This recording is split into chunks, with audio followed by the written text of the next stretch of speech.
அக்கா ஏதாவது ஒரு டிஃப்ரெண்டான ரெசிபி சொல்லித்தாங்க. இல்லடா இதோ உங்களுக்கு என்ன உங்களுக்காக தயிர் சாதம் சொன்னாலே இது தகுறத தான். இதுல வேற ஒரு டிஃபரெண்டான டிஷ் செய்யறாங்க. நான் சொல்லித்தரேன். நான் இப்போ வந்து புதுசா ஒரு ஆப்ல ஒன்னு பார்த்தேன். சூப்பர். அது புளி சாதம் நம்ம எல்லாருக்கும் பிடிக்கும் தானே. கோயில்ல கொடுப்பாங்க. அதுக்காக லைன்ல இருந்திருக்காங்க. நிறைய இருக்கு. அதே வந்து ஒரு சின்ன ட்விஸ்டோட புளி சாதம். என்ன ட்விஸ்ட்? நான்வெஜ் புளி சாதம்.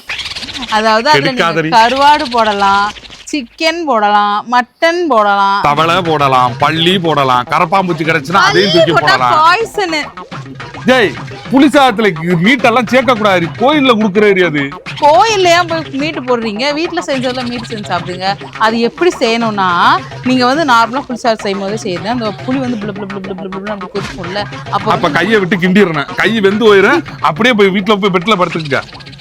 அப்போ வந்து இந்த குக் பண்ண மீட் எடுத்து போட்டு அப்புறம் சேர்த்து சாப்பாடோட கலந்து கடைசியா கொஞ்சம் இந்த கருவேப்பிலை கொத்தமல்லி எல்லாம் தூவும் போதே வீட்டை சுத்தி இருக்கிறவங்களா விளக்கமாத்த தூக்கிட்டு வந்துருவேன். எவன்டா அந்த வாடகை கிளப்பணும்னு சுத்தி போட்டு அடிச்சு வெளுத்து இனிமேல் இந்த மாதிரி ஏதாச்சும் பண்ணிக்கிட்டு இருந்தா மூக்கு வாயெல்லாம் உடச்சு போடுன்னு சொல்லிடுவாங்க. இதுதான் நடக்கும். நான் வேற ரெசிபி சொல்லவா? அப்போ வேற எந்த கழுதக்கால் சூப்பு வேணா சொல்லு.